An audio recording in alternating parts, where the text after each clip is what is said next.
Yo, salut tout le monde, c'est Louis Salut. et Alex pour une nouvelle vidéo. Top série 2017, on va vous parler de ce qu'on a aimé cette année. On n'en fait pas de flop pour les séries, Non.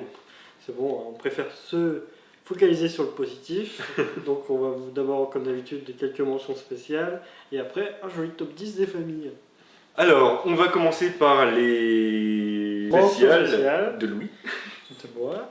Donc ces trois séries, c'est Légion, American Gods et Star Trek Discovery. Donc American Gods et Discovery, juste vite fait, c'est le même showrunner à la base.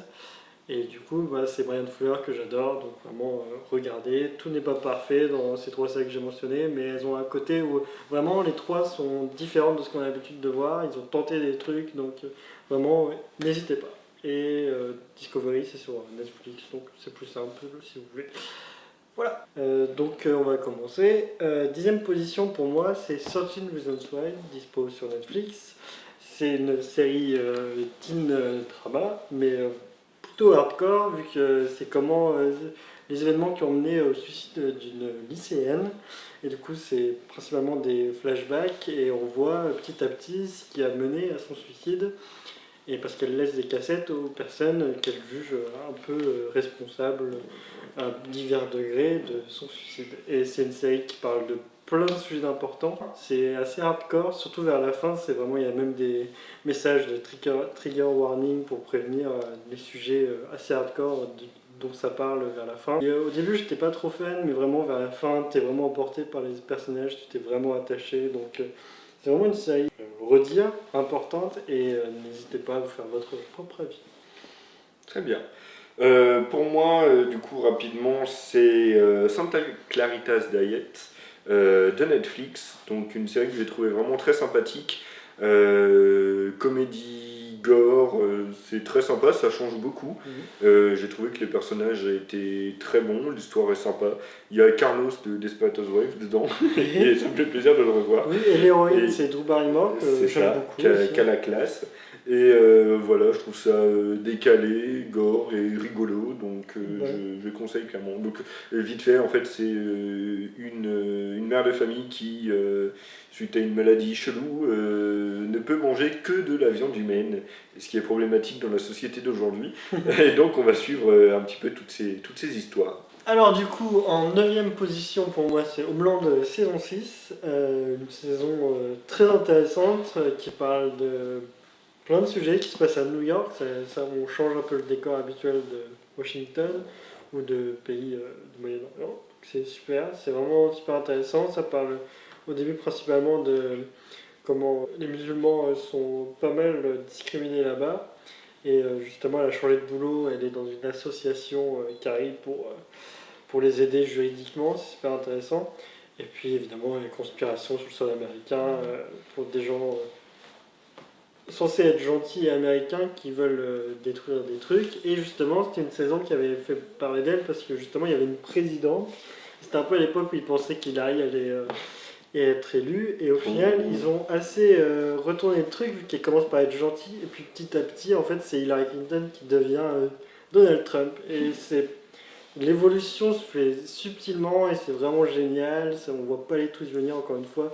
Queen qui a pris cher dans cette saison et celle d'avant, vraiment on lui offre de quoi bien jouer l'acteur et les asios personnages à la fin sont vraiment géniaux. C'est vraiment une très bonne saison qui est pas la meilleure mais qui était quand même très agréable à regarder, très tendue comme d'habitude. Et pour moi, du coup, à cette place, c'est Big Mouth, la nouvelle série de Netflix, donc en animation. Déjà, je suis très friand de ce genre de série. Oui. Et du coup, j'ai vraiment trouvé ça sympa. Je trouve que ça parle. Bon, je suis plus adolescent, mais je trouve que ça parle quand même de pas mal de problématiques liées à l'adolescence, et je trouve ça assez bien foutu. Et ça parle de plein de choses avec pas mal d'humour, donc c'est vraiment une série que je peux recommander. Après, c'est grossier, c'est vulgaire, machin, mais c'est quand même très, très drôle et bien foutu, donc je recommande clairement cette série. Donc pour moi, en 8e position, c'est Stranger Things saison 2. C'était vraiment bon, quoi. Enfin, personnellement, on était à fond devant. J'ai vu avec un pote, on se l'est pas mal enchaîné d'un coup, ça se regarde toujours aussi facilement. Évidemment, ça fait parler de lui, l'épisode 7 est vraiment pas bon, mais entouré de ça, il n'y a que du bon. Vraiment, c'est excellent, les personnages, les acteurs sont bons, le scénario est bon, c'est pas la meilleure série du monde, ça réinvente pas la roue, mais franchement, c'est vraiment excellent. Ça va d'un point A à un point B, on est attaché au personnage, c'est tendu quand c'est tendu. Il y a des petits twists de temps en temps, donc c'est toujours bon. Les effets spéciaux sont toujours bons. J'aime beaucoup. Et pour moi, c'est Glow, encore une série Netflix. Une série qui parle de catch féminin. Je ne pensais vraiment pas que ça m'aurait plu de base. Mais en fait, les actrices sont vraiment bonnes, l'histoire est vraiment sympa, les personnages sont très complexes et ont vraiment une histoire que je trouve très intéressante. Donc c'est sympa, ça se laisse facilement regarder, les épisodes s'enchaînent assez vite et avec une esthétique très, très bien travaillée, je trouve. Okay. Septième position pour moi, c'est Sense8 saison 2.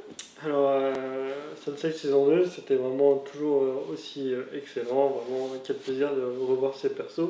Perso, je préférais un peu la saison 1, mais ils réussissent quand même l'exploit dans cette saison 2 d'aller encore plus loin avec le concept. Un peu plus d'ambition que la saison 1, mais je sais pas pourquoi. Moi, je préfère un peu la saison 1. Mais vraiment, c'est toujours aussi bon. Les personnages, les acteurs, tout est parfait. L'écriture est très, très bonne. C'est pas la série la plus fine du monde, mais vraiment, quel plaisir une série comme ça, quoi. Vraiment inclusif, c'est vraiment bon. Écoutez, faut vraiment regarder si vous l'avez toujours pas vu, et on a hâte de voir la conclusion qu'ils vont nous offrir. Et à noter, c'est que cette année, du coup, on a eu l'épisode et du Nouvel An et la saison 2, donc ça fait double ration pour une année de Sunset, donc c'était vraiment bon. Exactement. Moi, j'en parlerai un peu plus haut, elle est plutôt dans mon classement. Exactement. Et donc, pour moi, cette position, c'est Brooklyn Nine-Nine, la dernière saison qui est sortie. Une série que j'ai toujours trouvé très feel-good, très drôle, des personnages très attachants. Donc, ça se passe dans un commissariat de police de Brooklyn. Et donc on suit, bon je pense que c'est vraiment pas du tout le travail des policiers, mais c'est très très intéressant, c'est vraiment très très drôle, et j'aime beaucoup tous les personnages, et voilà, c'est vraiment une série feel good, moi elle me fait du bien cette série, et puis...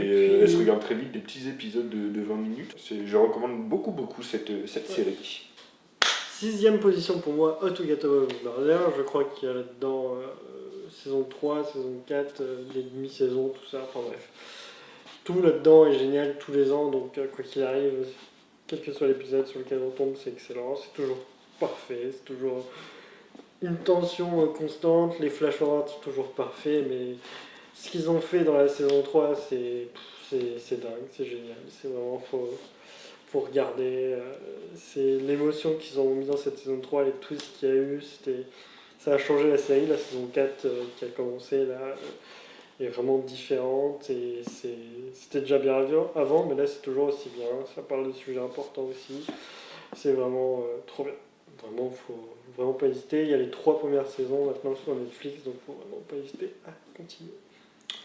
Et donc pour moi cette position c'est House of Cards.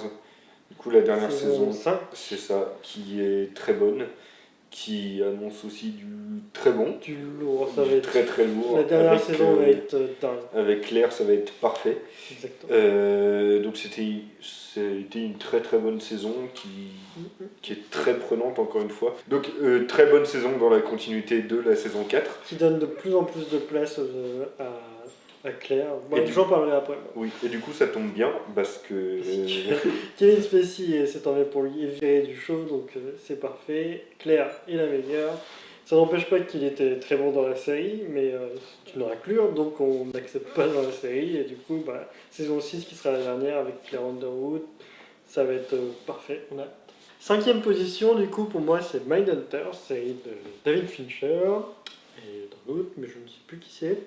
C'est Netflix, c'est sa première saison sur le créateur, un peu du profilage des gros serial killers zinzin dans les années 70, je crois. Et c'est vraiment excellent, c'est trop bien. C'est le côté qu'on aimait beaucoup dans Zodiac, super film de David Fincher, qui est toujours mon réalisateur préféré. Là, il a même réalisé 4 épisodes, c'est vraiment parfait. Sur 8 épisodes, je crois, et Et vraiment, il est toujours un excellent réalisateur. Même quand c'est pas lui qui réalise, c'est toujours aussi beau. C'est pas aussi parfait quand c'est pas lui qui réalise, mais c'est clairement excellent. J'aime beaucoup cette série, les acteurs sont excellents. Un acteur de Looking et un acteur des films de David Fincher, je sais plus lesquels il avait fait. Et aussi l'actrice Anna Torv, que j'aime beaucoup, de Fringe. Donc vraiment, lancez-vous dans cette série, faites-vous plaisir. C'est excellent. Cinquième position, du coup, pour moi, c'est Stranger Things, donc Saison la 2. deuxième saison, dont tu as parlé un peu plus tôt, Oui. que je trouve, pareil, super intéressant. Le développement des personnages est vraiment foufou, malgré l'épisode 7 qui fait tâche. Il est pas si horrible que ça, mais en fait, il dénote tellement par rapport au reste que c'est dommage qu'on ait un peu perdu un épisode, quoi. Ouais. Et j'espère que dans la saison 3, il n'y aura pas de suite avec ce qu'on a vu dans le 7. J'aimerais pas trop. Mais bref, une très bonne série, très intense, et avec Sam du Seigneur des Anneaux qui joue dedans, qu'on retrouve. Et ça fait plaisir de le voir. Son personnage est adorable. Et cool. Et j'ai vraiment aimé les personnages, et il n'y a aucun perso qui s'est dit oh c'est bon, il a déjà fait le coup dans la une, il est gogo, il raconte n'importe quoi. Donc maintenant, 4ème position, 10% saison 2 pour moi. Vraiment, j'ai pas autant adoré que la saison 1, mais c'est complètement dingue comme série française, c'est vraiment génial. Le casting des guests est toujours génial. Fabrice Lucchini. D'ailleurs, il n'y en a pas d'autres qui me viennent. Peut-être Juliette Binoche aussi, mais les autres, je m'en souviens plus trop. Normal. Mais vraiment, c'est excellent. Vraiment, si vous n'avez pas vu la saison 1, foncez. Puis, une fois que vous avez vu la saison 1, regardez la 2, qui est vraiment géniale aussi. Vraiment, si j'avais vu la saison 1 à l'époque de sa sortie, je pense que j'aurais mis direct dans mon top série de l'année. En première position, la saison 1 est parfaite, mais la 2 est géniale aussi, donc allez-y, super bien joué, bien écrit, c'est drôle, des fois c'est dramatique, il y a vraiment de tout. Et pour moi, c'est la dernière saison de Rick and Morty, en 4ème place. Je précise, j'ai oublié de la mettre en mention spéciale, je la mets aussi en mention spéciale. Toujours aussi excellent. Je surkiffe cette série. J'avais eu du mal à accrocher à la première saison. Il m'a fallu quelques épisodes, mais punaise, qu'est-ce que c'est bon. C'est vraiment du très très lourd. Et je surkiffe. Il n'y a rien à acheter, il n'y a aucun épisode qui est mauvais. Saison 3 est vraiment excellent. Ouais, et avec toujours des développements et des changements de personnages qui sont très très intéressants. Et j'ai vraiment très très hâte de voir la suite, même si c'est pas pour tout de suite. C'est pas pour tout de suite. Mais j'ai vraiment très hâte. Ouais. Pour commencer mon top 3, du coup, ex aequo, House of Cards saison 5, dont tu as déjà parlé, et This Is Us. Je vais m'attarder là-dessus, mais... House of Cards saison 5, très rapidement, comme tu as dit, c'est de plus en plus de Claire Underwood, donc c'est de mieux en mieux. C'est vraiment un personnage que j'aime depuis le début, et là, vraiment, sans spoiler, elle prend beaucoup plus d'importance, et les frissons dans sa dernière ligne à la fin de la saison, putain, c'est parfait. La prochaine saison, ça va être dingue. Kevin Spacey est un connard, mais il joue bien dans cette saison. On lui donne aussi beaucoup de choses à faire, et surtout, c'est appréciable qu'elle soit aussi bonne cette saison. C'est des nouveaux showrunners, et c'est plus les mêmes c'est plus le même qu'avant. Et ils ont très bien pris le flambeau, et vraiment, c'est toujours aussi excellent. J'aime beaucoup cette série. Et maintenant, This Is Us, qui est vraiment... Je pourrais la mettre en premier presque, tellement c'est mon coup de cœur vraiment actuellement. Saison 1, saison 2, là je vais faire un peu un empaquetage. L'année dernière, j'avais juste mis dans les mentions spéciales, mais vraiment, faut trop que tu regardes, c'est trop génial.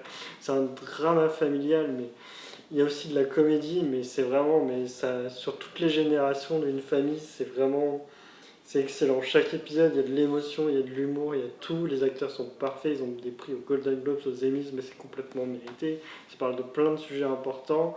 C'est vraiment excellent chaque semaine. À chaque fois, je suis vidé par les épisodes, mais en même temps, il y a du pleurage, mais il y a du pleurage positif. T'es là, yes, c'est parfait. Vraiment, regardez cette série. L'épisode de la saison 1 à Memphis, le road trip est un truc de dingue. J'aime tout. Regardez cette série This Is Us, c'est parfait. Et pour moi, après cet élan d'amour, c'est Sense8, donc la deuxième saison dont tu as parlé avant. Donc, on en a parlé aussi, donc on mettra un lien quelque part pour que vous puissiez voir. C'est vraiment du très très bon. Très déçu que ce ne soit pas renouvelé pour une troisième saison. Mais heureusement, ils ont réussi à avoir un épisode pour conclure. Donc c'est déjà une petite victoire, même si ça ne nous ramènera pas le truc. Mais excellent, des personnages qui sont adorables, tous pipou, inclusifs, et c'est très important, on en a vachement besoin en ce moment. Donc c'est tip top. Donc, bonne série de gauchistes, c'est parfait. C'est ça. C'est nickel. En deuxième position. Du coup, moi, Big Little Lies saison 1, série HBO, génial. C'est avec Nicole Kidman, Reese Witherspoon et Shailene Woodley. C'est vraiment le trio principal, mais il y a plein d'autres actrices à côté. Laura Dern, je vous disais, des prix pour les mini-séries à foison aux Emmys et aux Golden Globes. C'est vraiment une série super importante, surtout en ce moment avec le mouvement MeToo, mais c'est complètement d'actualité. La psychologie des personnages est super intéressante, c'est vraiment super série. En plus, c'est basé sur un flash forward de qu'est-ce qui se passe à la fin de la saison. Moi, j'adore les structures comme ça, un peu How to Get Away with Murder. Petit à petit, on apprend des trucs. C'est vraiment réalisé super bien par Jean-Marc Vallée, qui avait fait Dallas Buyers Club. J'adore ce réalisateur. Donc vraiment, foncez voir cette série super importante, super d'actualité, et c'est vraiment génial. Il y a aussi Eric de Troublot qui est super, qui a eu encore une fois un Golden Globe la semaine dernière avec Nicole Kidman et Laura Dern. C'est parfait, regardez. Pour moi, en deuxième position, c'est la saison 2 de Master of None, où j'ai appris aujourd'hui par Louis que malheureusement l'acteur principal et créateur est un piste de méchant. Donc on va passer sur ça. Très bonne deuxième saison, j'avais beaucoup aimé la première. La saison 1 est géniale. Et la deuxième, où ça se passe une partie en Italie que j'ai beaucoup aimé. Enfin, c'est vraiment une série que j'apprécie énormément, qui est très belle, qui est très bien réalisée, avec des personnages très intéressants, et à Love Interest, j'en pouvais plus. C'était vraiment trop dur à regarder à certains moments. Je voulais aller. Et bref, je recommande énormément cette série, malgré les déboires de son créateur et de son acteur principal. En première position, pour moi, c'est la dernière saison de Game of Thrones, qui est excellente. Excellent. J'ai beaucoup aimé le développement, ça annonce du très très lourd pour la prochaine saison. Dernière saison en 2019. C'est ça, en 2019. Je pense que tout le monde doit la regarder, donc si ce n'est pas fait, regardez-la, c'est excellent, il se passe tout le temps des trucs, et on perd pas du temps à suivre des mecs qui voyagent pendant 15 jours. C'était un reproche, ils disaient oh ils se téléportent, on s'en fout de quand ils voyagent en calèche ou en bateau, donc ça va droit au but, c'est bien, c'est super, et les personnages sont toujours excellents. Et du coup, moi aussi c'est mon top 1, mais principalement c'est Leftovers saison 3, la fin d'une série qui est peut-être ma préférée dans les dernières années, dans le dernier siècle. C'est génial, Leftovers, c'est la conclusion d'une superbe série, c'est vraiment excellent. Tout est parfait, les rappels aux premières saisons sont parfaits. Vraiment, il faut vraiment regarder cette série sur le deuil, sur Letting Go, thème que déjà le créateur, qui est créateur aussi de Lost, exploitait beaucoup dans Lost. C'est vraiment excellent. Le dernier épisode, l'émotion dans cette série est complètement fou, et ça se permet aussi des passages comme le bateau. Il y a un moment où le bateau, une secte qui fait des partouzes déguisées en lion. Ça prend un épisode entier sur ça, mais c'est génial, il se passe trop de trucs, et même quand c'est what the fuck, tu retombes sur tes pattes avec de l'émotion, les vrais personnages qui évoluent vraiment. Et puis il y a aussi des flash forward, donc c'est parfait. Donc vraiment, mais regardez Leftovers, super conclusion pour une des meilleures séries du monde. C'est la meilleure série du monde presque. J'aime beaucoup regarder Leftovers. On vous dit au revoir, à très bientôt. C'était notre top série 2017. On vous fait des gros bisous et à très très vite. À plus. Ciao.